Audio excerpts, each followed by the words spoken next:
Assalamualaikum warahmatullahi wabarakatuh. Halo teman-teman, ini aku Yula Daily. Aku akan membagikan pengalaman positif yang sudah aku lalui dan berdampak baik dalam hidupku. Semoga bisa menginspirasi dan bermanfaat untuk teman-teman semuanya. Hari ini, cobalah kita sejenak melepaskan dulu semua beban, semua distraksi, semua suara-suara yang bikin kepala penuh. Karena topik yang mau kita bahas ini mungkin bukan topik populer, tapi aku yakin kalau kamu dengarkan sampai akhir, insya Allah akan bikin hati kita lebih adem dan mungkin bikin kita hidup dengan cara yang sedikit berbeda. Oke, teman-teman, coba jawab pertanyaan ini dalam hati. Kalau suatu hari kamu udah gak ada di dunia ini, kamu ingin dikenang sebagai apa? Aku juga sering menanyakan hal itu pada diriku sendiri. Pertanyaan itu sering datang tiba-tiba. Kadang muncul pas kita lagi sendiri juga. Kadang pas kita lihat berita kematian orang, pas kita capek dan bertanya dalam hati, apa sih arti semua yang aku lakukan ini? Pertanyaan itu sederhana banget, tapi jawabannya sering bikin kita diam lama. Dan hari ini aku gak mau kasih jawaban, aku cuma mau ngajak teman-teman merenung bareng. Kita jalan pelan-pelan bareng, biar yang jawab bukan suara dari luar, tapi bisikan kecil dari hati sendiri. Teman-teman, coba kita renungkan ya, kita semua punya tanggal lahir, dan suatu hari nanti, kita juga akan punya tanggal wafat. Di antara dua tanggal itu, ada garis kecil yang disebut hidup. Di garis kecil itu, kita ketawa, kita nangis, kita jatuh, kita bangkit, gagal, dan mencoba kembali. Dan disitulah tanpa kita sadari, kita sedang meninggalkan jejak. Misalnya, jejak seperti apa? Waktu kecil, mungkin kita pengen meninggalkan jejak yang besar. Menjadi terkenal, dipuji oleh orang lain, dianggap orang hebat. Tapi semakin dewasa, aku semakin sadar, kita itu nggak butuh dikenang banyak orang. Kita cuma butuh dikenang dengan cara yang benar, oleh beberapa orang, dan yang paling penting dicatat oleh Allah.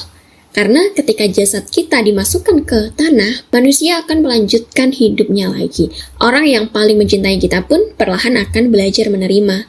Yang tersisa bukan nama besar, melainkan kebaikan-kebaikan kecil yang pernah kita tanam. Teman-teman, seringkali kita menganggap bahwa kebaikan harus besar, harus terlihat, harus disorot kamera, dan harus diceritakan. Padahal ada kebaikan-kebaikan yang justru menempel paling lama di hati orang lain. Kebaikan yang terjadi diam-diam. Kamu pernah nggak ngebantu orang tapi nggak bilang siapa kamu sebenarnya? Ngusap air mata seseorang tanpa bilang, aku nih yang nolongin kamu. Ngasih uang padahal kamu sendiri lagi ngehemat banget. Nahan diri buat nggak balas omongan orang. Memilih diam, padahal kamu bisa membalas lebih sakit lagi. Nah, yang kayak gini, mungkin gak ada yang tahu. Mungkin dunia juga gak peduli. Mungkin kamu bahkan lupa, tapi malaikat tidak pernah lupa. Allah gak pernah lalai mencatat. Sampai disebutkan di surat An-Najm ayat 39, dan bahwa manusia hanya memperoleh apa yang diusahakannya.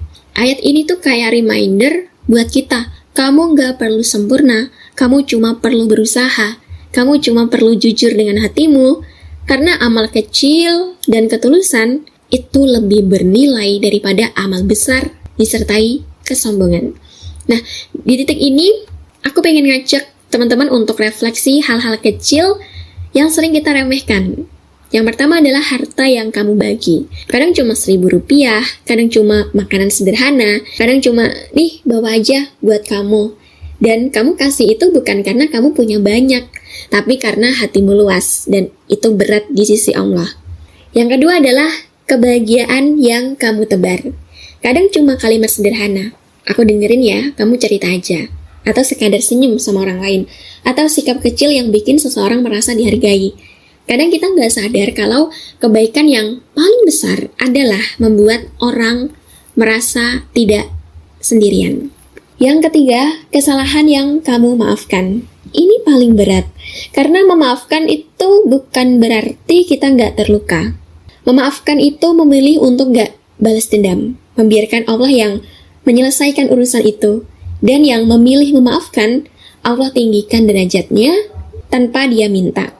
Yang keempat adalah amal yang tidak disaksikan siapapun. Ini mahkota yang indah banget teman-teman. Karena cuma kamu dan Allah yang tahu. Kebaikan seperti ini yang paling cepat sampai ke langit, paling lama tinggal di bumi, paling dekat dirasakan orang lain. Dan aku yakin kamu juga punya satu amal rahasia yang mungkin gak kamu ceritakan kepada siapapun. Hidup ini singkat, tapi amal baik tidak pernah pendek. Teman-teman, aku sering mikir gini, kita hidup sebentar, tapi kebaikan kita bisa hidup ratusan tahun. Contohnya sederhana, kamu ngajarin satu orang tentang sabar, kemudian orang itu mempraktikkan kepada keluarganya, lalu kepada anaknya, dan mengajarkannya lagi kepada orang lain. Kemudian kamu bantu seseorang yang lagi terpuruk, dan itu jadi titik balik hidupnya. Kamu minta maaf duluan, dan itu mengubah hidupnya. Kita nggak pernah tahu kebaikan kita berhenti di mana, tapi kita yakin kebaikan itu nggak pernah mati. Selama ada orang yang masih merasakan manfaatnya, pahalanya insya Allah terus mengalir. Inilah yang disebut warisan yang tidak terlihat. Warisan yang nggak perlu harta, gaya hidup, ataupun gelar. Cukup hati yang tulus. Lalu saat kita sudah pergi, kebaikan kita masih melanjutkan perjalanannya. Coba bayangin ya teman-teman, kamu udah lama meninggal.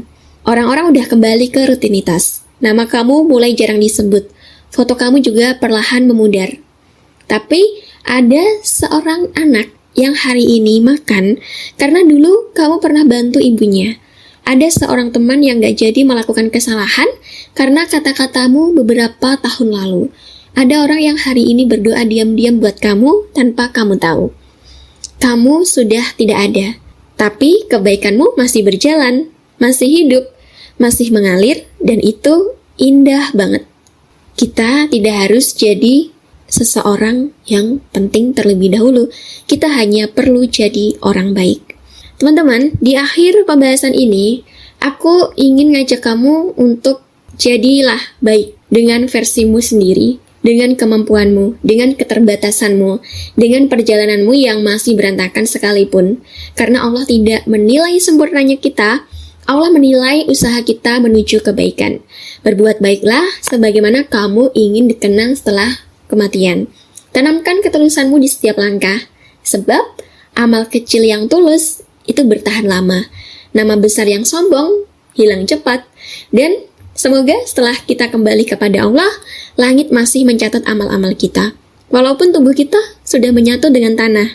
Semoga kita semua termasuk orang-orang yang namanya mungkin dilupakan manusia, tapi amalnya selalu diingat oleh Allah. Amin. Terima kasih ya teman-teman sudah mendengarkan video aku hari ini. Semoga hati teman-teman tenang hari ini, dan semoga kamu tetap jadi orang baik, meskipun dunia kadang tidak begitu baik. Wassalamualaikum warahmatullahi wabarakatuh. Dadah semuanya.